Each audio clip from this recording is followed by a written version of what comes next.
साथियों, इंटरव्यू लेने वाले हमारे great national hero Manoj Mishra ji हैं। तो हम मनोज मिश्रा सर को और सभा मैम को जोरदार तालियों के साथ सारे को होस्ट मिलकर इनवाइट करते हैं। Have we welcome on the mike both Sabha ma'am and Manoj sir. Welcome welcome welcome, बहुत बहुत स्वागत है आप दोनों का। Welcome madam, Sabha madam welcome welcome welcome welcome sir, welcome welcome welcome sir, welcome ma'am welcome, most welcome.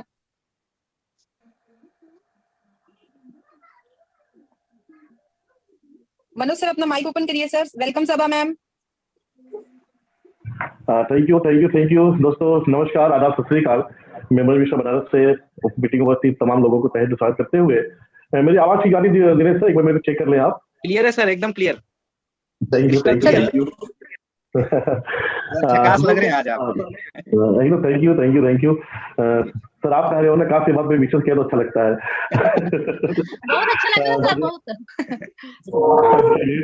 तो दोस्तों, किसी ने ठीक कहा है, या हम लोग हमेशा बचपन से एक चीज पढ़ते आए हैं श्रोतागण, कि सफलता दर्द के कोख से पैदा होती है। हम लोगों ने सुना भी है, हम लोगों ने देखा भी है, लेकिन दोस्तों सुनने वाली कहानियां बहुत सारे सामने मिलती है हमारे। हम लोग बहुत कहानी सुनते हैं लेकिन देखते नहीं है।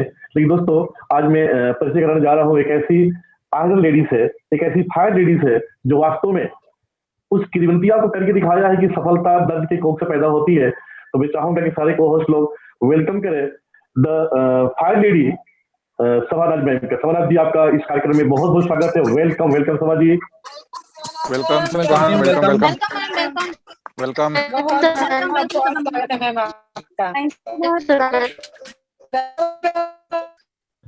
सभा जी, आपकी आवाज क्लियर नहीं आ रही है, आप एक बार बोलिए, कोशिश करें शायद। अभी आवाज नहीं पा रही है सर? एकदम बराबर आवाज आ रही है। Thank you so much all of you. प्यारे लग रहे हो सभा दीदी, बहुत प्यारे लग रहे हो। ठीक है मैम, स्टार्ट कर जी। मेरे सभी अपलाइन, मेरे गुरु जी मिस्टर दिनेश राजपूत सर, मेरे महागुरु महेश राम उरांव सर, अब्दुल रहीम सर, और महागुरु के महागुरु हमारे तपस विश्वास सर, सुमित देवनाथ सर, और हमारे great leader Subroto Dutta sir, और इस मंच पर मौजूद जिसके माध्यम से मैं आप लोगों के सामने प्रेजेंट हो पा रही हूँ, हमारे मनोज मिश्रा सर, हमारे सर, और इसके अलावा जितने भी पार्टिसिपेंट हैं आज यहाँ पर मौजूद, सभी को तहे दिल से मैं नमन करती हूँ। सभी को नमस्ते, सत श्री अकाल। Rocking grenades, rocking grenades ma'am. Sabha ma'am, आपके रूम में 2 मोबाइल तो नहीं है? नहीं सर, 2 मोबाइल नहीं है, सिंगल ही है। हाँ, नहीं, वॉइस आपकी थोड़ी सी इको हो रही थी, इसलिए। वेलकम। चलिए, रॉकिंग सभा जी, बहुत अच्छा लगा आप यहाँ पर आई, और आपने सभी दोस्तों, जैसा पता है कि आज नारी शक्ति का दिन है, तो आज हम लोगों ने प्लानिंग किया, अचानक प्लानिंग मेरे और दिनेश सर का प्लानिंग था कि आज सभा जी को हम लोग के बारे में समझेंगे। कि दोस्तों, होता क्या है ना, कि पहले की जो दादी लोग होती थी, तो वीर गाथा हम लोग सुनाती थी। उसको सुनाने का मतलब क्या होता था कि हम लोग के मन में वैसा बातें आती हैं। आज नारी शक्ति है, आज हम लोग सभा जी के बारे में बातें करेंगे। सभा जी, मेरे को सुन पा रही सभा जी आप बराबर? Yes sir, yes sir. तो सभा जी के बारे में दोस्तों मैं कुछ बातें बता दूं आपको। इसके पहले भारत देश में 2008 तक महिलाओं का जो सर डायरेक्ट शेयरिंग में जो हिस्सेदारी रहा है, वो 53% का रहा। ये एक बहुत ही जबरदस्त आंकड़ा। मैं बता दूं आपको, जितने भी मेरी बहनें यहाँ पर उपस्थित है, सुन रही है, आपको 2018 तक डायरेक्ट शेयरिंग इंडस्ट्री में 53% महिलाओं का योगदान रहा है। और मैं सैल्यूट करूंगा कि आज के डेट में हमारे भारत देश में 5 महिलाएं ऐसी है जिनका इनकम 1.5 करोड़ के ऊपर का है दोस्तों। क्योंकि ये मंच किसी कंपनी का है, तो मैं उनका नाम नहीं लेना चाहूंगा, लेकिन 5 महिलाएं ऐसी हैं जिनका इनकम महीने का 1.5 करोड़ के ऊपर में है, और उन्होंने इतिहास रचाया सर। और उसी श्रेणी में हम लोग की प्यारी बहन सभा भी आ चुकी है। क्योंकि दोस्तों, सभा के बारे में बता दूं कि she is the first lady to achieve the target of regional institute. दोस्तों, रीजनल इंस्टीट्यूट का सभा जी में पहली पूरी कंपनी में एक महिला है जिन्होंने इस रैंक अचीव किया। दोस्तों, मैं यहाँ एक बता दूं कि बहुत लोग अपने मिसेस नाम से काम करते हैं, मैं उनका बात नहीं कर रहा हूँ। मैं कर रहा हूँ कि एक्चुअल में एक लेडी का आईडी जो होता है, ये कहाँ से आवाज कहाँ उसकी माइक खुला है क्या? तो पहली लेडी है जिन्होंने रीजनल इंस्टीट्यूट का रैंक अचीव किया है, और कंपनी भी काफी खुश है कि इस तरह नारी लोग हम लोग साथ में आ रही है। तो समझिए, आपसे मेरा पहला सवाल है कि डायरेक्ट सेलिंग का सफर कैसे शुरू किया आपने? डायरेक्ट सेलिंग का सफर मेरी शुरुआत हुई थी सर। आवाज प्रॉपर आ रही है? आवाज आ रही है, लेकिन सर पिक्चर आ रहा है यार, मेरे को नहीं पता। हाँ, बोलिए सभा जी। ओके सर, मैं डायरेक्ट सेलिंग का सफर आप लोगों से डिस्कस करना चाहूंगी, और इसमें मुझे थोड़ा सा वक्त लगेगा सर, वक्त का ख्याल रखते हुए मैं सारी बातों को आज यहाँ पर मैं प्रेजेंट करूंगी। डायरेक्ट सेलिंग का सफर मेरा स्टार्ट हुआ, मेरी जर्नी उस वक्त से स्टार्ट की मैंने जब मेरे घर में एक बहुत बड़ी मतलब परेशानी हम कह सकते हैं, बहुत बड़ी परेशानी कहने का मतलब ये होता है कि जब एक फैमिली। सभा जी, मैं थोड़ा रोकूंगा। दिनेश जी, सभा जी का वीडियो आ रहा है क्या आपको? दिनेश सर नहीं आ रहा है मनोज सर। नहीं आ रहा सर, नहीं आ रहा। हाँ सभा जी, आपके साथ वीडियो ऑफ हो गया है, एक बार वीडियो चालू कर लें। अभी आ रही है सर? नहीं नहीं, मेरे तरफ तो शो कर रहा है सर। ब्लैंक दिख रहा है, ब्लैंक। शायद नेटवर्क इश्यू हो सकता है। खड़े हो चुके थे जहां पर कहते हैं ना लोग दाने दाने के मोहताज हो जाना, तो हमारी जिंदगी भी उस कागार पे आके खड़ी हो गई थी जहां पर हम दाने दाने के लिए मोहताज हो चुके थे। और ये मोहताजी दिन ब दिन बढ़ती चली जा रही थी, बढ़ती चली जा रही थी, बढ़ती चली जा रही थी, लेकिन इसका कोई उपाय नहीं था। और मेरी मम्मी हमेशा से एक हाउसवाइफ रही हैं, और हाउसवाइफ कहने का मतलब ये है कि वो कभी घर से बाहर निकली ही नहीं थी। मतलब उन्होंने कभी किसी चीज के लिए भी बाहर कदम ही नहीं रखा। बाहर की दुनिया, बाहर की नॉलेज, बाहर की जो भी चीजें हैं उनकी कोई जानकारी उनको कभी उन्होंने लिया ही नहीं। तो और हम ठहरे 4 बहन, जो 3 छोटी मेरे से छोटी बहन है, बहुत छोटे छोटे बच्चे एक घर में। और ये समस्या जब बढ़ती चली जा रही थी तो कुछ समझ नहीं आ रहा था। और मैं उम्र के ऐसे पड़ाव पर थी जहां से कहते हैं कि एक स्टूडेंट का लाइफ जो है वो शुरू होती है।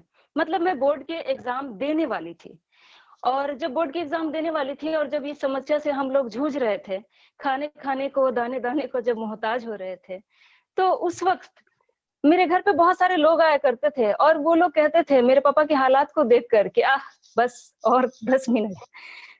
तो मैं उस वक्त सारी आवाज को मैं सुनती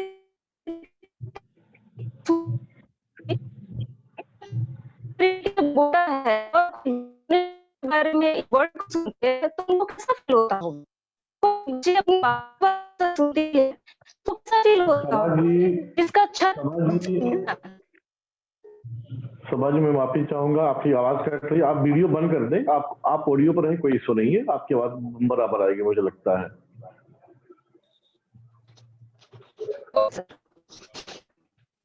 अभी आ रही है सर प्रॉपर? हाँ आप बोलिए, कंटिन्यू कीजिए।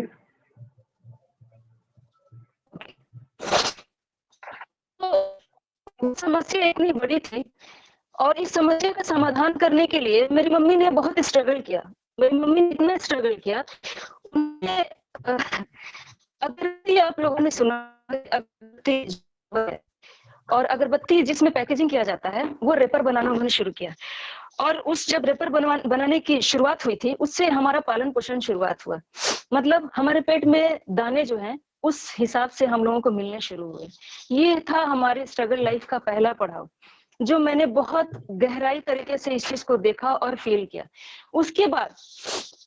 उसके बाद जैसे ही ये पड़ाव हम लोगों की जिंदगी में पार हुई, तो एक पड़ाव ऐसा आया जब मेरी माँ इतनी परेशान हुई।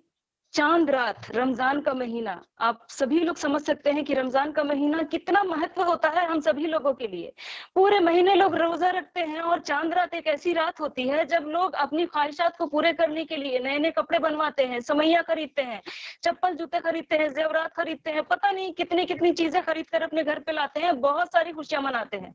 और उस रात में अचानक मेरे घर पे एक बॉम्ब फूटा था, और वो बॉम्ब था कि जब मेरी मम्मी डॉक्टर के पास रिपोर्ट लेने के लिए गई तो वहां पर उनको रिपोर्ट में बताया गया कि आपके हस्बैंड, जिनके पास वक्त बहुत कम है, वक्त इतना कम है कि आपको आज के आज डिसीजन लेना पड़ेगा, वक्त इतना कम है कि उसकी गारंटी मैं नहीं दे सकता, वक्त इतना कम है कि उनका ऑपरेशन करवाना पड़ेगा, वक्त इतना कम है कि 150-2 लाख रुपए खर्च होंगे, वक्त इतना कम है कि उसके बाद भी मैं गारंटी नहीं दूंगा, वक्त इतना कम है कि ये होने के बाद भी हो सकता है वो अपने पैरों पे खड़ा ना हो पाए, लेकिन वो आपके सामने मौजूद रहेंगे। और ये बात सुनने के बाद चांद रात के दिन, जहां सारी दुनिया शॉपिंग कर रही थी, जहां सारी दुनिया खुशियां मना रही थी, वहां मेरी माँ, क्योंकि वो परेशान थी, वो रिपोर्ट को लेकर अपने बड़े भाई, अपने गार्जियन को ढूंढ रही थी कि मेरा बड़ा भाई मेरे से अगर मुलाकात हो जाती है तो मैं उनको ये बताऊंगी कि डॉक्टर ने कहा है कि मेरे सर से छाया उठने वाला है, मेरे सर से, मेरे बच्चों के सर से छाया उठने वाला है, ये बात मैं उनको बताऊंगी। ये हाल था। इस चीज को मैंने फील किया, बहुत करीब से फील किया, इतने करीब से फील किया कि वो दर्द आज भी मेरी आंखों में मौजूद है, वो दर्द आज भी मेरे सीने में मौजूद है। और ये दर्द ही शुरुआत थी मेरे आगे बढ़ने के लिए। तो उस दर्द को मैंने उस दिन रियलाइज किया। उसके बाद क्या हुआ? उसके बाद हमारी औकात नहीं थी उनके ट्रीटमेंट करवाने के लिए। सर, मैं आप लोगों को ये बताना चाहूंगी, बड़ा आश्चर्य होगा आपको ये सुनकर कि जिसकी औकात नहीं होती है किसी की ट्रीटमेंट करवाने के लिए, वो राह लिल्लाह में चलते हैं। और राह लिल्लाह का जब वक्त आता है तो लोग किस तरीके से अपने सरपरस्त को अपने हाथों में फिर बचाने का जज्बा रखते हैं, वो मैंने फील किया अपनी लाइफ में। और वहां पे मैंने देखा कि मेरे लाइफ में क्या टर्निंग पॉइंट आ रही है। राह लिल्लाह कहने का मतलब क्या है कि हमारी औकात नहीं थी, और जो औकात नहीं थी तो मेरे पापा का ट्रीटमेंट नहीं हुआ। सर, मेरे पापा का ट्रीटमेंट नहीं हुआ। आप सुन के आश्चर्य रह जाएंगे कि उनका ट्रीटमेंट नहीं हुआ। उनके साथ क्या हुआ? उनके साथ बर्दवान के मेडिकल कॉलेज में जो न्यू स्टूडेंट होते हैं, जो रिसर्च करते हैं, जो मुर्दों पर अपना रिसर्च करते हैं, जो प्रैक्टिस करते हैं, वो प्रैक्टिस मेरे जीते जागते पापा के ऊपर की गई थी। और वो प्रैक्टिस आज रंग लाई और मेरे पापा हमारे साथ आज हमारे परिवार में मौजूद हैं। ये दर्द उस दिन पनपा था और उसके बाद हमारी कमर तो टूट चुकी थी। मैं बोर्ड का एग्जाम देने वाली थी, मेरी हिम्मत टूट चुकी थी। क्यों? क्योंकि हमारी कैपेसिटी खत्म हो चुकी थी। क्यों? क्योंकि हमारी औकात खत्म हो चुकी थी। क्यों? क्योंकि हमारे पास खाने को पैसे नहीं थे। एक बार अगर चावल बनते थे तो दूसरे टाइम पे खाने के लिए तरसते थे। दाल सब्जी बाकी चीजों की तो बात ही छोड़ दीजिए। वो हालात थे हमारे। और उन हालातों में मैं बोर्ड एग्जाम देने वाली बच्ची, मैं हिम्मत हार चुकी थी। मेरे पापा ने मुझसे सिर्फ एक बात कही थी, बेटा तू मेरा गुरूर है, तुझे एग्जाम देना होगा, तू मेरा गुरूर है।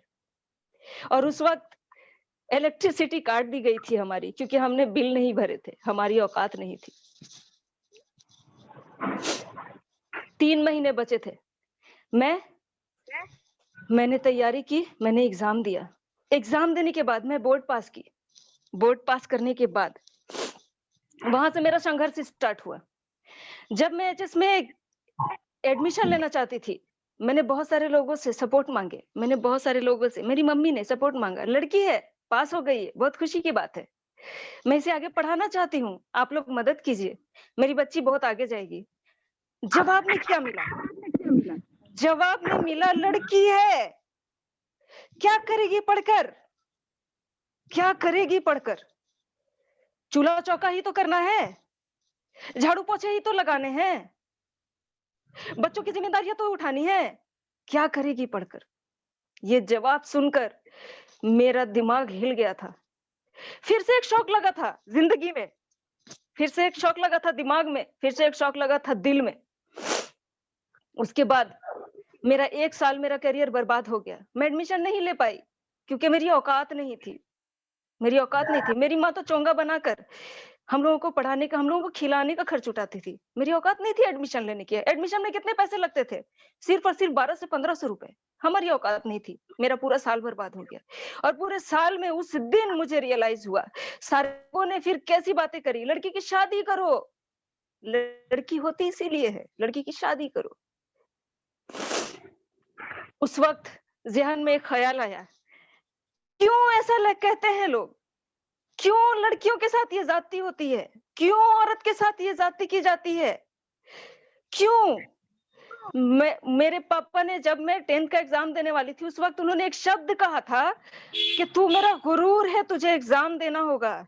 तो मेरे दिमाग में फिर उस वक्त एक बात आई कि मेरे पापा ने कहा तू मेरा गुरूर है, तुझे एग्जाम देना होगा, और ये वही इंसान है। मैं गर्व करती हूँ आज उस इंसान पर जो मैंने जिंदगी में दोबारा आज तक मैंने ऐसा इंसान नहीं देखा।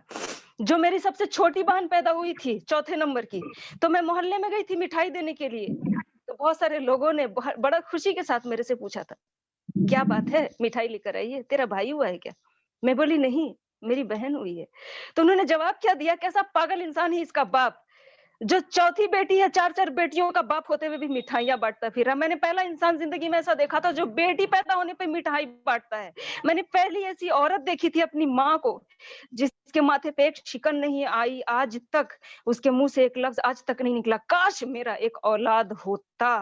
तब मैंने सोचा कि ये दुनिया क्या है, क्यों लड़कियों के बारे में ऐसा सोचता है, आज भी क्यों लोग ऐसा कहते हैं कि जब भी लड़की पैदा होती है तो कोई बात नहीं, क्या है, लड़की पैदा हुई कोई बात नहीं, अगली बार लड़का होगा। क्यों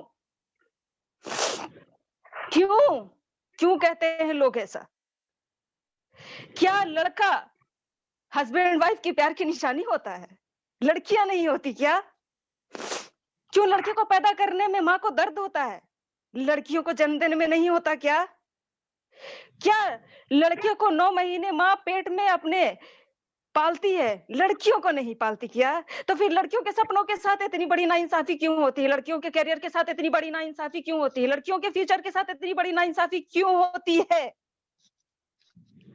उस वक्त मेरे दिमाग में ये सवाल आया था और तभी मैं सोची थी कि सबा तेरे पीछे बहुत सबानाज है जिसके सपने आज इस डर में, इस खौफ में दब जाएंगे। तेरा एक कदम जरूरी होगा। बहुत सारी लड़कियों के सपने हैं, बहुत सारी लड़कियों के हाथों की मेहंदी डर जाएगी, तेरा एक कदम जरूरी है। क्योंकि मैंने अपने कानों से ये शब्द भी सुने थे जब हमारी 4 बहनें थी, लोगों को भारी लगने लगे थे कि इसकी 4 बेटी है, इसका बाप चल बसेगा, मरने के कागार पर है, उसकी जिम्मेदारियां हमारे कंधों पर आ जाएंगी। क्या करेंगे इन लड़कियों का? गुजरात का कोई लड़का आएगा, यूपी का कोई लड़का आएगा, हवाले कर देंगे। तो मेरा दिमाग जिस तरीके से आज दिनेश राजपूत सर हम लोगों से कहते हैं कि एक फ्रीक्वेंसी है, माइंड में बहुत सारे थॉट्स हैं जो बहुत तरीके से दिमाग में हलचल मचाती है। तो ये सारे सवाल मेरे दिमाग में हलचल मचा रही थी, इस तरीके से मैं परेशान हो रही थी कि मेरी परेशानी की हद नहीं रही। उस वक्त मेरे अंदर से एक आवाज आई थी कि सबा, तेरी एक कदम शायद तेरी खुद की जिंदगी के लिए जरूरी है, शायद तेरी बहनों की जिंदगी के लिए जरूरी है, शायद उन बहुत सारी सबनाज के लिए जरूरी है जिसका फ्यूचर शायद डर के पीछे छिप जाएगा। तब मैंने डिसाइड किया, मुझे काम करना है, मुझे काम करना है, मुझे पढ़ना है, मुझे अपनी बहनों का फ्यूचर ब्राइट करना है। और मैंने डिसाइड किया, और मैंने क्या काम किया सर, वो भी मैं बताऊंगी तो आपको आश्चर्य होगा। क्यों? क्योंकि मेरे पास पढ़ने के लिए, एडमिशन लेने के लिए पैसे नहीं थे, मेरा 1 साल बर्बाद होने जा रहा था। उस 1 साल में मैंने क्या किया, मैंने मशीन खरीदी, और मशीन खरीद के वो भी सेकेंड हैंड, मेरी औकात उतनी नहीं थी, वो भी कर्ज लेकर, मदद मांगकर मशीन खरीदी और सिलाई करना स्टार्ट किया। दिन भर पढ़ाई, घर के काम, ट्यूशन पढ़ाना बच्चों को, रात को 8 बजे सिलाई मशीन में बैठना और 2 बजे रात तक, 12 बजे रात तक सिलाई करना। मिलते कितने थे? 1 दर्जन पेटीकोट के मात्र 10 रुपए, और वो 10 रुपए में जमा करती थी, और जमा करके लास्ट में 1 साल के बाद मैंने एडमिशन लिया, मैंने इंटर में एडमिशन लिया। और पीछे से मेरी एक और बहन मेरे साथ आ चुकी थी, मैंने उसका भी एडमिशन करवाया। एडमिशन लेने के बाद भी मेरे पास इतने पैसे नहीं थे कि मैं बुक्स खरीद पाती, मेरे पास इतने पैसे नहीं थे कि मैं ट्यूशन अफोर्ड कर पाती, लेकिन मैं मेहनत करती चली गई।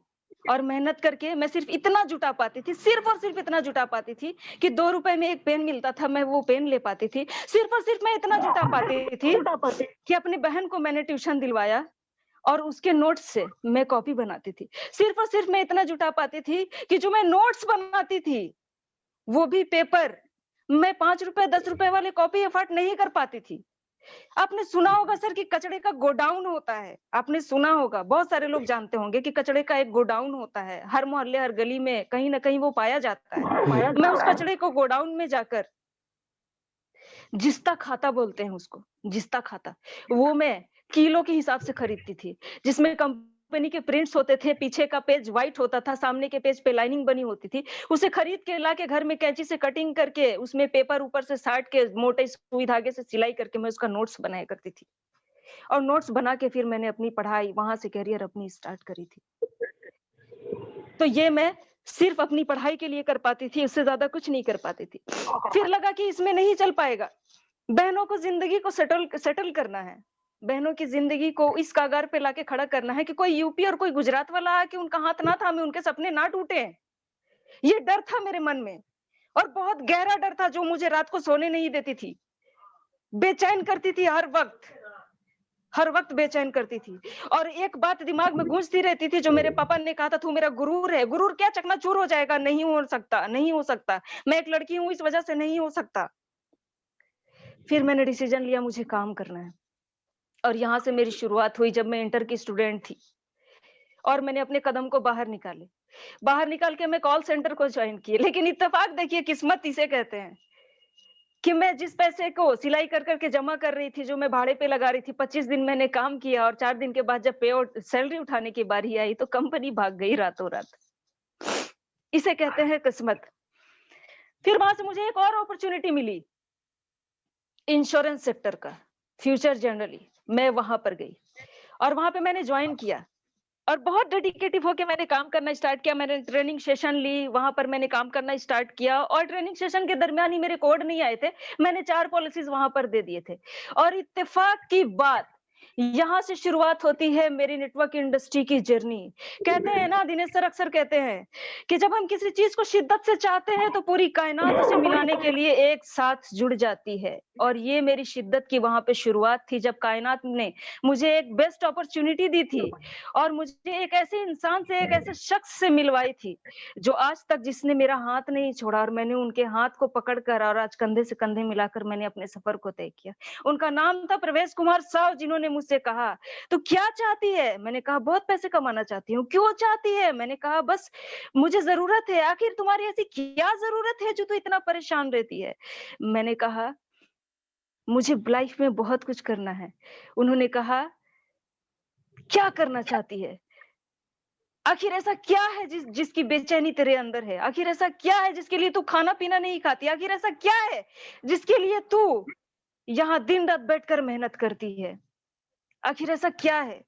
मैंने उससे कहा कि मेरे दिल में एक चुभन है, और वो चुभन मेरी बहनों का फ्यूचर है। मैं किसी गुजरात वाले के हाथ में उनका हाथ नहीं दे सकती, मैं किसी यूपी वाले के हाथ में उनका हाथ नहीं दे सकती। मेरे दिल में एक चुभन है कि मैं एक लड़की हूं, ये बोलकर कोई मेरे फ्यूचर को बर्बाद नहीं कर सकता। मेरे दिल में एक चुभन है कि मैं अपने उस बाप का गुरूर हूं जो लड़की पैदा होने पर भी मिठाइयां बांटता है। उन्होंने कहा लाइफ में ऐसा क्या करना चाहती, कितने पैसे कमाना चाहती हूँ? मैंने कहा अनलिमिटेड। उन्होंने कहा ऐसा नहीं होता। मैंने कहा ऐसा होता है। उन्होंने कहा कितना?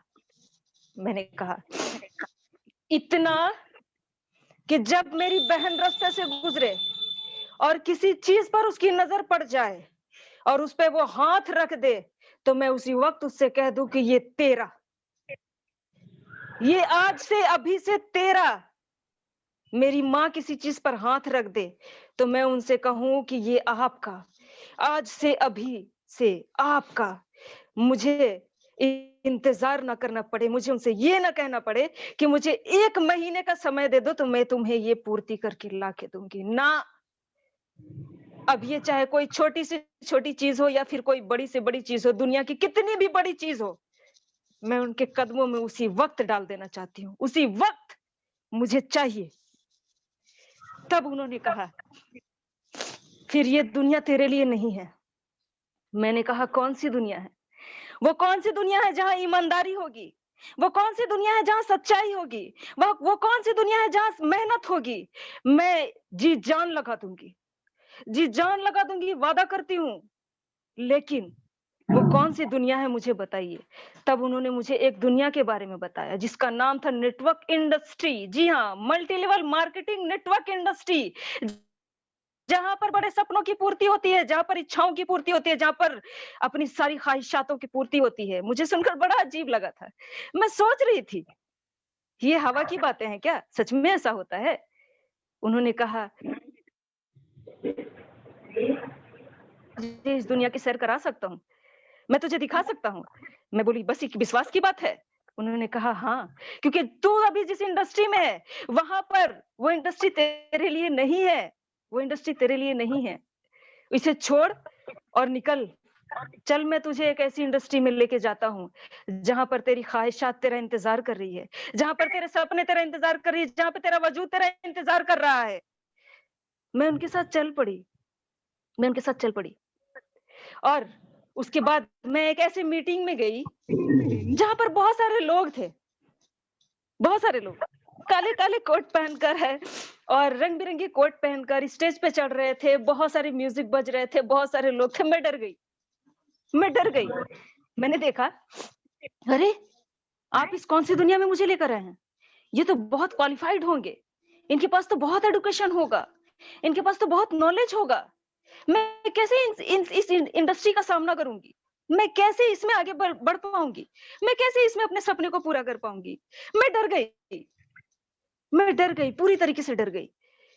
लेकिन एक एक इंसान स्टेज पर चढ़ता गया और बताता गया, आज मैं इस इंडस्ट्री से इतना कमाता हूँ, मेरे पास 4 चक्के गाड़ी है, मैं इसका ओनर हूँ। मेरे दिमाग में ये सारी बातें अटैक कर रही थी, अटैक तो कर रही थी, लेकिन मैं डरी हुई थी। मुझे समझ नहीं आ रहा था। मुझे लग रहा था हाँ कर सकते, क्यों नहीं कर सकते, उनका प्रोफेशन है, वो क्वालिफाइड है, उनके पास उतनी एजुकेशन है, उनके पास उतना पावर है, उनके पास उतनी कैपेसिटी, उनके पास उतना नॉलेज है, वो क्यों नहीं कर सकते? वो कर सकते हैं, मैं नहीं कर सकती। फिर मैंने देखा किसी और ने चढ़ा और कहा मेरे पास इतनी बड़ी बैंक बैलेंस है। फिर मैंने देखा किसी और ने चढ़ा, बहुत तरीके की बातें हुई। किसी ने कहा बैंक बैलेंस है, किसी ने कहा घर बना लिया, किसी ने कहा गाड़ियां ले ली, किसी ने कहा मेरे पास ये हो गया वो हो गया। सारी बातें मेरे दिमाग में ऑब्जर्व करने लगी मैं, बहुत कुछ। और अचानक से एक बंदे ने एक शब्द कहा और मेरे अंदर का डर खत्म हो गया, उसी पल उसी क्षण खत्म हो गया। और वो शब्द थे, उन्होंने कहा कि मेरा नाम फलां है, मैं इस इंडस्ट्री को इतने महीने से कर रहा हूँ और मेरी औकात नहीं थी 4 चक्के में चढ़ने की, आज मेरे पास 4 व्हीलर गाड़ी है। मेरी औकात नहीं थी बैंक में इतने बैलेंस रखने की, आज मेरे अकाउंट में इतने बैलेंस है। मेरी औकात नहीं थी घर में फैमिली को खुशियां देने की, आज मैं अपनी फैमिली को खुशहाल रखता हूँ। मेरी औकात नहीं थी सबको इतनी अच्छी हेल्दी लाइफ देने की, आज मैं अपने पूरे परिवार का हर एक सुख को प्राप्ति करवाता हूँ। और इससे पहले मैं ठेले पर फल बेचा करता था और मेरी क्वालिफिकेशन है सिर्फ और सिर्फ 4th क्लास की। मैं कंफ्यूज्ड हो गई, मेरी दिमाग की ढक्कन खुल गई और मेरा डर उसी टाइम मुझसे कोसों दूर हो गया। और मेरे अंदर से आवाज आई कि सबा, ठेले पे फल बेचने वाला इंसान अगर इस इंडस्ट्री में धूम मचा सकता है, अगर 4th क्लास पढ़ने वाला इंसान इस इंडस्ट्री में अपने सपने को पूरा कर सकता है, अगर जिसने लाइफ में अच्छे कपड़े ना पहने हो वो कोट पैंट पहन के घूम सकता है, अगर वो 4 व्हीलर को मेंटेन कर सकता है, अगर वो अपनी घर अपनी फैमिली के साथ लाइफ एंजॉय कर सकता है, तो तू क्यों नहीं कर सकती? क्या कमी है तेरे अंदर? क्या कमी है? तू पढ़ाई कर रही है, एचएस की स्टूडेंट है, हुनर है तेरे अंदर, जज्बा है तेरे अंदर, काबिलियत है तेरे अंदर, जुनून है तेरे अंदर, आग है तेरे अंदर, शर्त है तेरी जिंदगी की, तू क्यों नहीं कर सकती? लेकिन इत्तेफाक की बात है सर, फिर से एक चुनौती सामने आई और इस सवाल का जवाब आया मेरे सामने कि तू क्यों नहीं कर सकती? क्योंकि तू एक लड़की है, तू एक लड़की है, इसलिए तू नहीं कर सकती। समाज से ये जवाब आया कि तू एक लड़की है, तुझे अधिकार नहीं है किसी भी काम को करने का, तुझे अधिकार नहीं है समाज में आगे बढ़ने का, तुझे अधिकार नहीं है। फिर से दिमाग में टिकटिकी चालू हुई और लगने लगा, क्यों अधिकार नहीं है? क्या माँ ने 9 महीने दर्द नहीं पाला? क्या माँ बाप के प्यार की निशानी नहीं हूँ? क्या किसी भाई की बहन नहीं हूँ? क्या किसी बाप की बेटी नहीं हूँ? क्यों नहीं कर सकती? क्यों? फिर अंदर से आवाज आई, सबा तुझे करना है, तुझे करना है। बहुत सारे सभानाज के सपने तेरी एक पहल का इंतजार कर रही है, बहुत सारी तेरे बहनों की जैसी बहनें जिनके सपने तेरी पहल के इंतजार कर रही है। तेरे खुद का फ्यूचर तेरी पहल का इंतजार कर रही है। क्योंकि जब मैंने स्टेज पर बहुत सारे लोगों को बोलते हुए सुना था, तो मैंने 2 बातें और सुनी थी जो मेरे दिलो दिमाग में घर कर गई थी और उसे मैं कभी नहीं भूलती। मैं आज भी नहीं भूली हूं और कभी जिंदगी में भूल भी नहीं सकती। मैंने 2 बातें सुनी थी और आज तक कंटिन्यू हर नेटवर्क इंडस्ट्री में लोग कहते हैं और मैं सुनती हूँ, आज भी लोग बरकरार हैं इस कहानी पर, इस वाक्य पर, इस लाइंस पर। और वो लाइन है कि जब जिंदगी आपको कुछ बहुत बड़ा देना चाहती है, जब जिंदगी आपको आपके फ्यूचर में आगे लेकर जाती है, जब जिंदगी आपकी लाइफ में बहुत बड़ा परिवर्तन लेकर आना चाहती है, तो वो होता है आपकी इम्तिहान की घड़ी। और उस इम्तिहान की घड़ी में आपका एक डिसीजन आपको फेलियर की तरफ या फिर सक्सेस की तरफ लेकर जाता है। तो क्या होना चाहिए सबा तेरा डिसीजन? एक लाइन और मैंने सुनी थी, जब आप ऐसे कंडीशन पे खड़े होते हो, जब आपका दिमाग काम ना कर रहा हो, जब आप उलझन में पड़े हुए हो, जब आप डिसीजन मेकर ना बन पा रहे हो और वहां से आपकी लाइफ आपका इंतजार कर रही हो, तो आईने के सामने खड़ा हो जाना और देखना जो सामने खड़ा शख्स तुझे दिखाई देगा, वो दुनिया का एकमात्र शख्स है जो तुझे तेरी सफलता तक पहुंचा सकती है। और दुनिया के किसी इंसान में ताकत नहीं जो तेरे डिसीजन को बदलकर तुझे कामयाब होने से रोक ले। तब मेरे अंदर से एक आवाज आई, सबा तू ही है वो, तू ही है वो, तेरी जिंदगी का गुरूर तू ही है वो, तेरे बहनों के सपनों का गुरूर तू ही है वो, अपने बाप का गुरूर तू ही है वो, अपनी माँ की नाज तू ही है वो जो ये कर सकती है। तेरी एक पहल इंतजार कर रही है तेरे लाइफ का, तेरी बहनों की लाइफ का, सभी का। और ये डिसीजन मेरा फाइनल हुआ और मैंने नेटवर्क इंडस्ट्री में कदम रखा। नेटवर्क इंडस्ट्री में कदम रखा, मैंने काम करना शुरू किया। चुनौतियां बहुत सारी आई क्योंकि मैं लड़की हूं, समाज ने मुझे एक्सेप्ट नहीं किया क्योंकि मैं लड़की हूं, मैं मुस्लिम फैमिली से बिलोंग करती हूं। बहुत सारी बातें, बहुत सारी बाधाएं, बहुत सारी सैक्रिफाइसेस, सभी को मैंने एक्सेप्ट किया।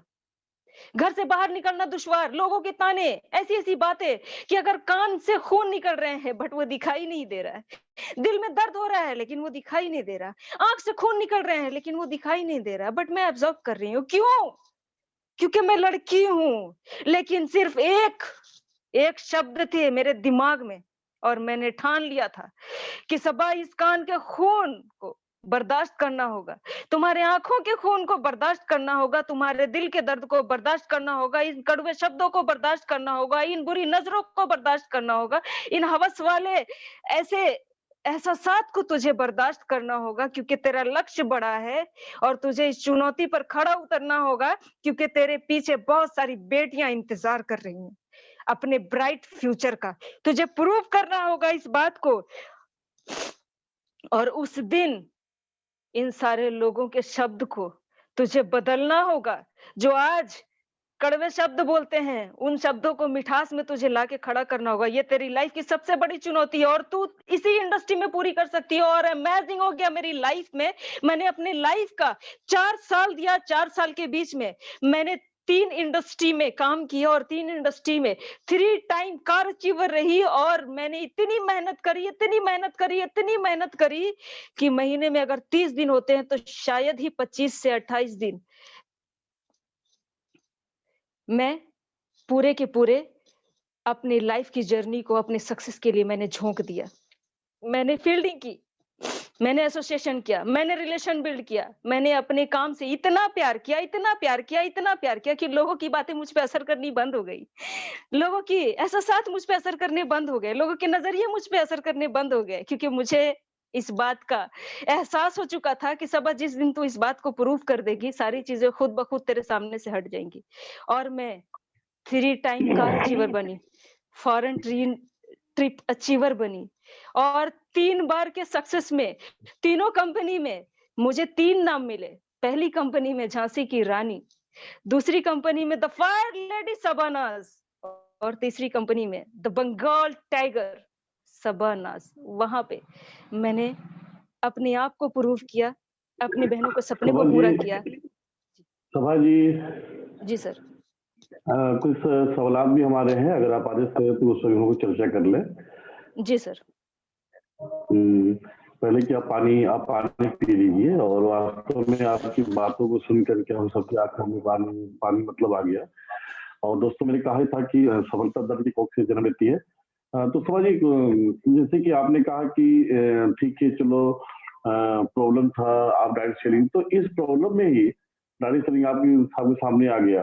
तो जब अचानक आपके जिंदगी में बदलाव आया, तो जो लोग आपके मतलब कि मोहल्ले के लोग जो बुराइयां करते थे, या जो मतलब कि लोग कहते थे कि महिलाएं क्या कर लेगी, तुम क्या करोगी, बिटिया की शादी करना, तो उनका फिर कैसा मैंने ख्याल रहा, उनसे बातें हुई आज के डेट में क्या मतलब ख्याल उनका? जब मैं काम करना स्टार्ट की थी सर, तो ये चुनौती मेरे सामने आई थी। लोग मेरे सामने आके खड़े हुए थे और सामने-सामने बिल्कुल सवाल हो रही थी, चाहे वो मेरे रिलेटिव्स हों या फिर मेरे आस-पड़ोस के लोग हों।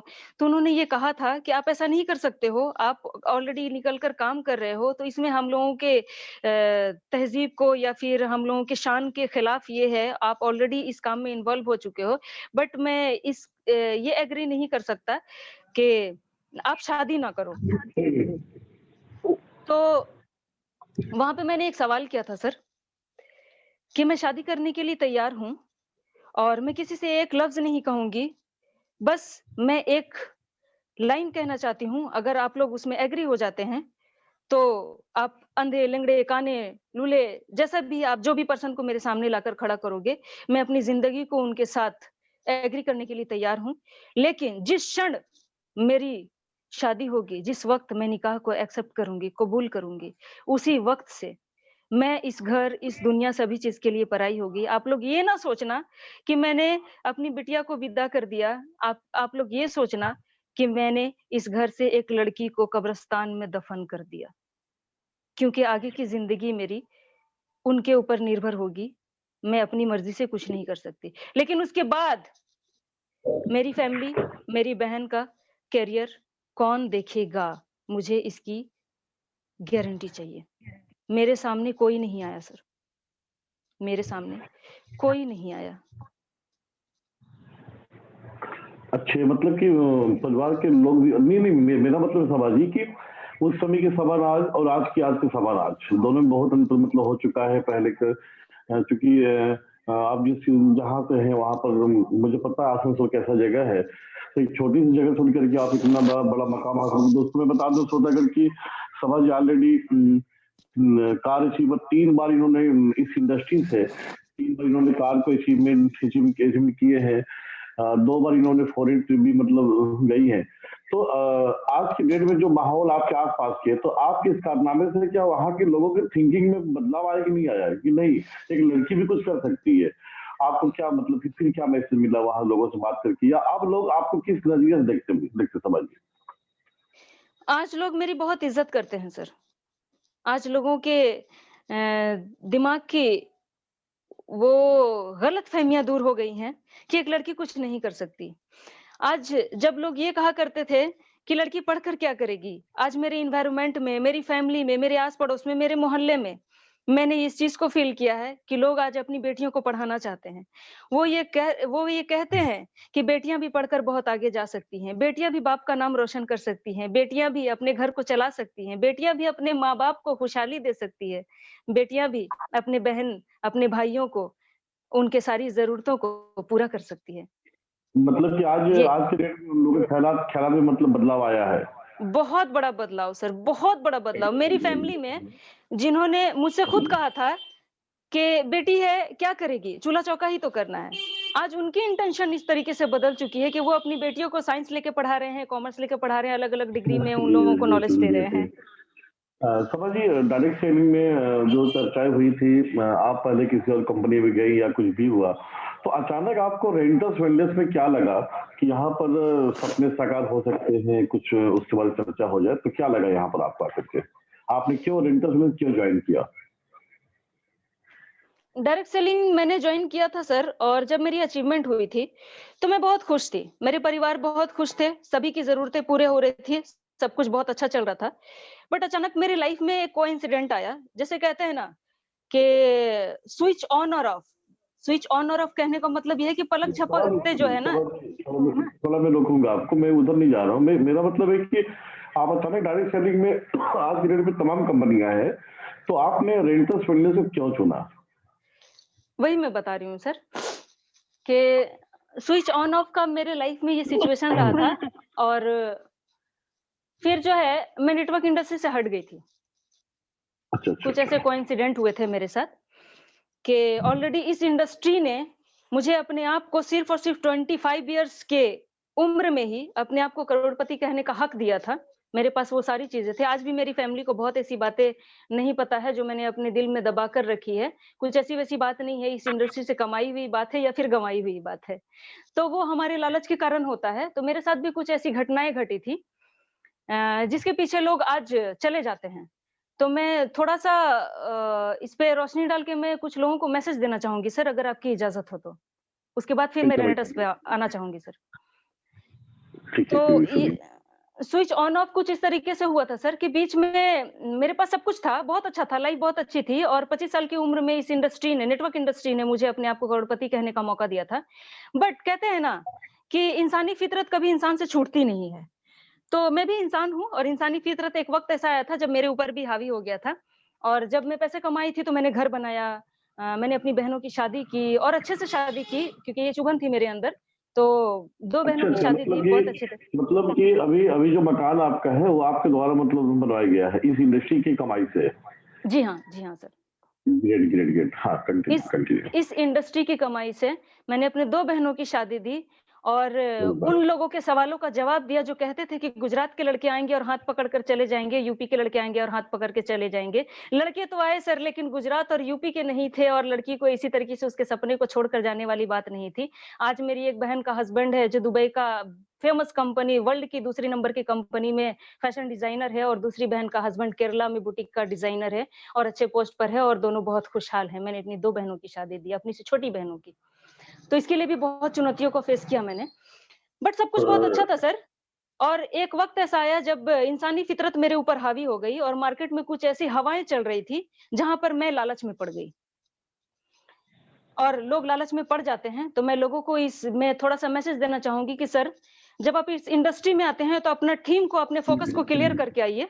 कभी किसी लालच में मत जाइए, क्योंकि जिस तरीके से आप ऊपर चढ़ते हैं ना, तो जब आप नीचे की तरफ भी आ सकते हैं। आप इस गुमान में ना रहें कि मैंने बहुत कुछ जिंदगी में हासिल कर लिया तो अब मैं बहुत बड़ी हो चुकी हूँ। तो शायद ये गुमान मेरे ऊपर भी रहा होगा, बट कहते हैं ना कि ऊपर जो बैठा है उसके करिश्मे से उसकी लाठी में आवाज नहीं होती और उसकी आवाज से कोई नहीं बच सकता। तो उसकी एक मारी हुई मैं भी हूँ, लेकिन इस बात का मैंने शिकायत कभी नहीं किया, ना अपने रब से करती हूँ, ना किसी कंपनी से करती हूँ। क्यों? इस बात की शिकायत मैं खुद से करती हूँ और हर एक इंसान को आज यहाँ पर बताना चाहती हूँ कि उसके जिम्मेदार आप खुद होते हैं, जैसे कि मैं शबानाज हूँ। मेरे अंदर की लालच ने मुझे डुबा दिया। मुझे लगा कि मेरे पास लाखों रुपए हैं, मैं आज इस इंडस्ट्री में करोड़पति कहलाने के काबिल हो गई हूँ, इतनी कम उम्र में, जहां पर लोग अपनी जीवन झोंक देते हैं और अब पूरे जीवन देने के बाद भी इस चीज को नहीं ले पाते हैं। बट मैंने कर लिया है तो मैं बहुत बड़ी हो गई। नहीं सर, इस गुमान में कोई इंसान ना रहे कि आप बहुत बड़े हो गए। अगर आपको बड़ा बनना है तो आपका बिहेवियर बहुत अच्छा रखना पड़ता है, आपकी नीति बहुत अच्छी रखनी पड़ती है, आपकी नियति बहुत अच्छी रखनी पड़ती है, आपको फोकस बहुत अच्छा रखना पड़ता है। बट शायद मैं अपने फोकस से भटक गई थी। मेरे अंदर वो कुछ ऐसी कंपनी है जो 2 महीने में कुछ बड़ा करके दे देगी, जो रातों रात आपको डबल पैसे बना देगी, जो 4 दिन में आप 5 गुना कमा लोगे। तो इस तरीके का लालच मेरे अंदर भी आया और मैं आप लोगों को बताना चाहूंगी, जिस बात की जानकारी आज शायद मेरी अपनी फैमिली को भी नहीं है, बट आज वो मेरी बातों को सुन रहे हैं।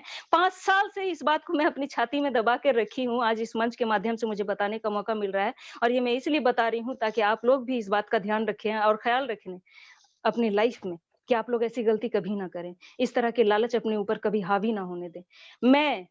मेरे जिंदगी का स्विच एक पल में, एक क्षण में ऐसे चुटकी बजी और मैंने 3 कंपनी में इस तरीके से इन्वेस्टमेंट किए, इस लालच में आकर कि पूरी जिंदगी जब लोग कमा करके अपने लाइफ टाइम का प्रॉफिट जमा करने का आस लगाते हैं, मैंने उतने पैसे कम से कम 56 लाख रुपीस मैंने लॉस कर दिया सर। अपनी लाइफ का मैंने लॉस कर दिया इस लालच में आकर।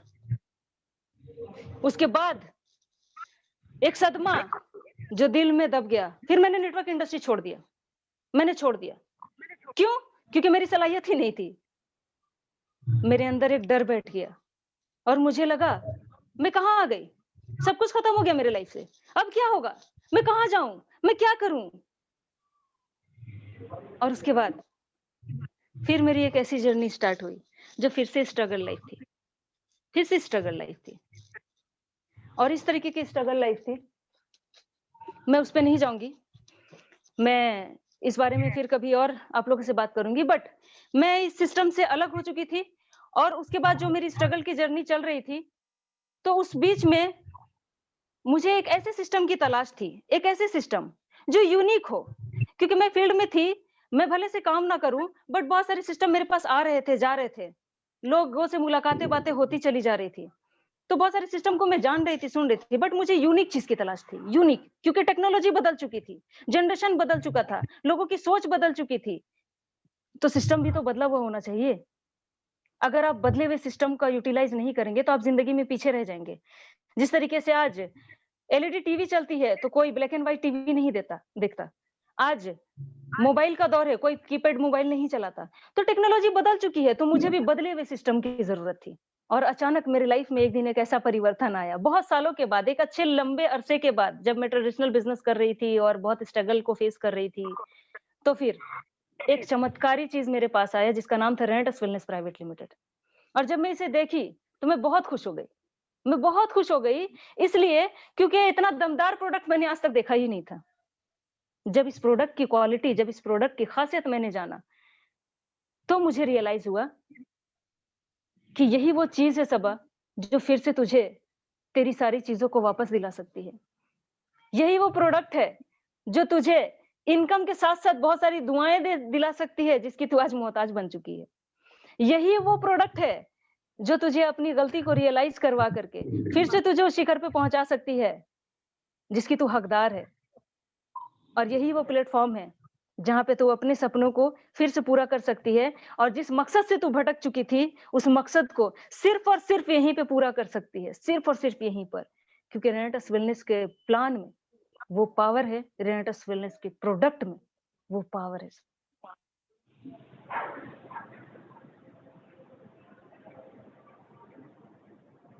और इसकी सारी पावरफुल चीजों को मैंने गौर किया था और गौर करके मैंने फिर इसमें काम करने का मन बनाया सर, बहुत सालों के बाद। मतलब सभा जी, एक बार आप मतलब डायरेक्ट शेयरिंग में एक बार मैंने आप बहुत ऊपर उठी, फिर नीचे गई और फिर से मैंने आपको रेंटस नवा मिला। तो इसमें फिर अचानक आने के बाद में इतना जो धमाका हुआ कि आप बहुत जल्द रीजनल हो गई, या मैंने हम लोग कहें कि अगर पहले सप्ताह में ही आप रीजनल हो गई। इसके पीछे क्या लॉजिक था? क्या आप मैसेज है कि हम लोगों को या जो भी उपस्थित श्रोतागण आप देना चाहेंगी कि पहले सप्ताह में आप रीजनल हो गई सभा जी? उसका कारण ये था सर, क्योंकि जब मैं रेनेटस वेलनेस का जब मैं प्लान सुनी थी ना, तो इसकी प्लान मुझे बहुत अट्रैक्ट की थी। क्योंकि प्लान में बहुत सारी यूनिक चीज है जो जहां पर हम टेंशन फ्री, टाइम फ्री, सब कुछ मतलब प्लान में मुझे प्रोवाइड होता है। बट जो प्रोडक्ट था, प्रोडक्ट की भी नायाब खूबियां हैं जो मुझे बहुत अच्छी लगी थी, बट अंदर से वो फीलिंग नहीं आ पा रहा था।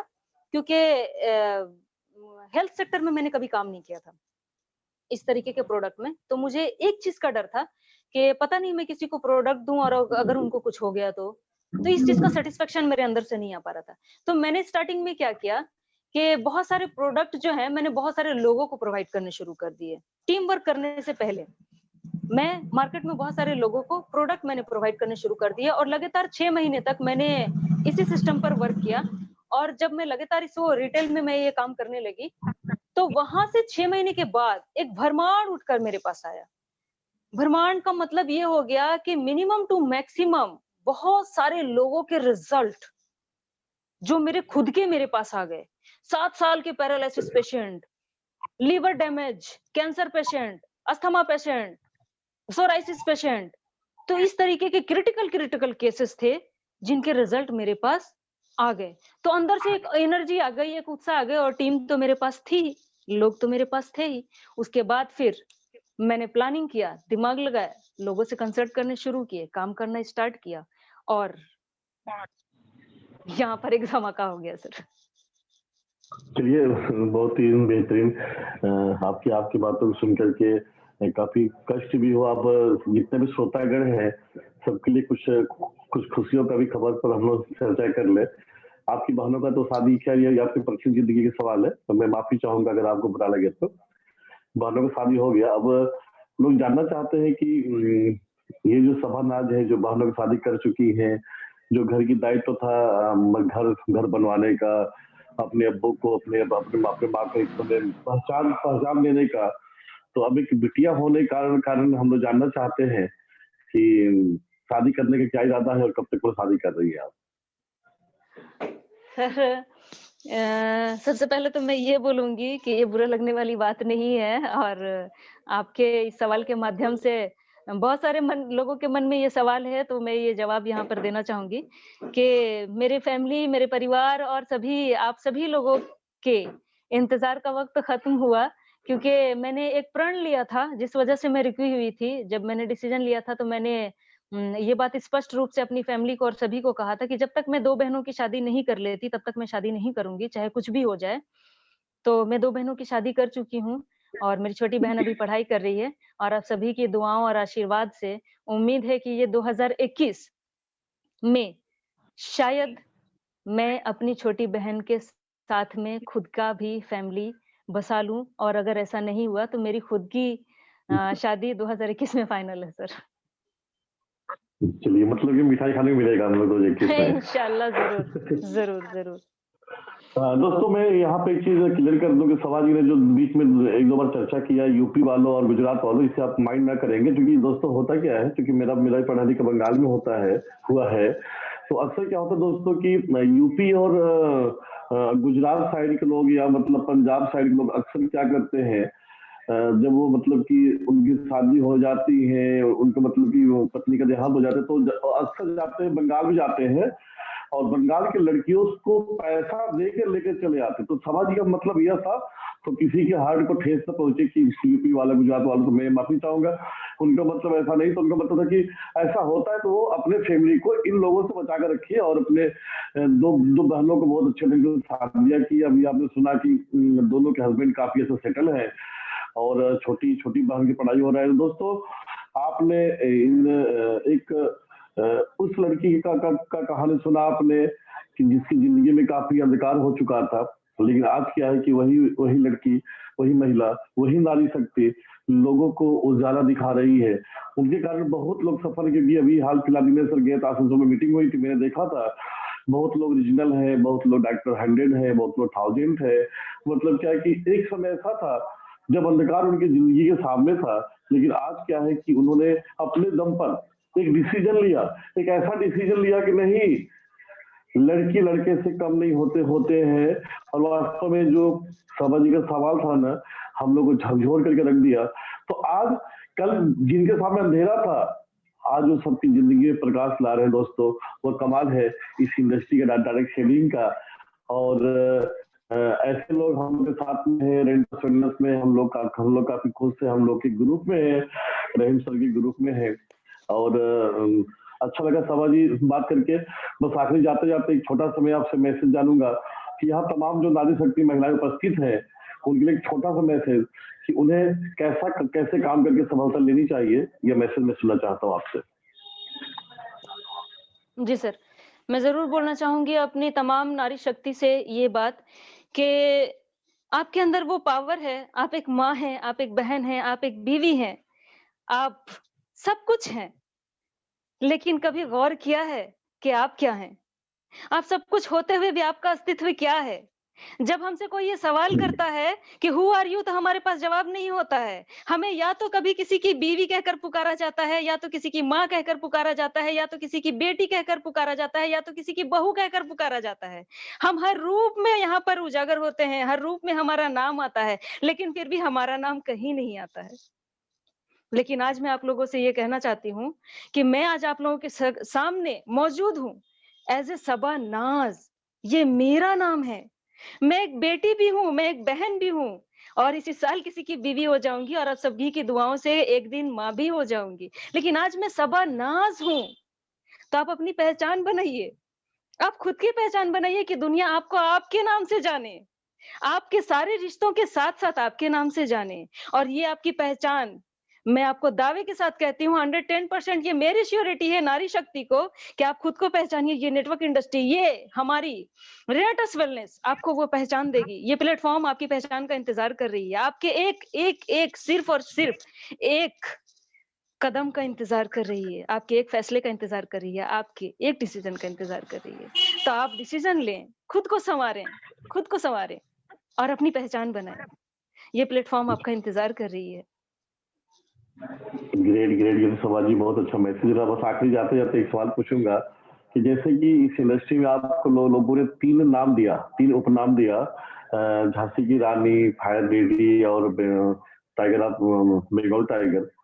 तो अगर हम लोग आज के बाद हम लोग आपको बुलाना चाहे तो आप इन तीनों में से क्या नाम चाहिए कि हम लोग इसी नाम से आपको आज के बाद बुलाएंगे? क्या अच्छा लगता है आपको तीनों में?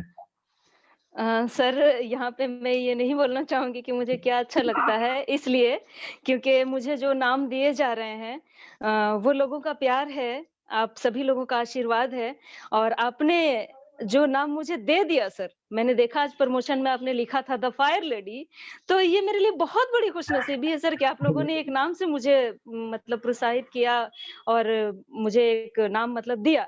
तो ये आप लोगों का आशीर्वाद है सर, और मैं आशीर्वाद से इनकार नहीं कर सकती। ये मेरे लिए बहुत बड़ी सम्मान की बात है, बहुत बड़ी सम्मान की बात है sir. Great great great Shobha ji. दोस्तों, आपने देखा श्रोतागण की समझ अचीवमेंट होते हुए भी इन्होंने बहुत अच्छा मैसेज दिया कि समय के चक्कर कभी घूम सकता है, अपने पर गुरूर नहीं करना है। तो दोस्तों, काम करना है, लोगों को भला करना है, यही ये। तो शोभा जी, आपने समय दिया, यहाँ पर आपको बहुत धन्यवाद। अब मैं चाहूंगा माइक अपने मित्र। और हाँ दोस्तों, एक सर मैं एक बात और कहना चाहूंगी सर कि आज जो लेडीज प्रोग्राम नहीं हो पाया, नारी शक्ति का प्रोग्राम, वो कल शनिवार को नारी शक्ति का प्रोग्राम होगा। और जो हम लोग के अचीवमेंट प्रोग्राम होगा वो मंडे को हम लोग करेंगे। तो अब मैं अपने अच्छे मित्र दिनेश सर को माइक दूंगा। दिनेश सर, स्वागत है आपको, आप रिव्यू करें, कंटिन्यू करें। तो thank you sir. Thank you sir, बहुत बहुत धन्यवाद आपका। यस सर, बहुत बहुत धन्यवाद सर आपका। काफी रोमांचक रहा सभा मैम का इंटरव्यू और दिल दहलाने वाली स्टोरी रही। वाकई में सभा बहन ने आज अधिकांश लोगों को रुला दिया। कई लोगों के वीडियो शो हो रहे थे तो वीडियो में आंखें नम थी, नजर आ रहे थे। वाकई में बहुत शानदार रहा। अब रिव्यू पे चलते हैं। बाकी सारे साथियों ने हैंड रेज किया हुआ है।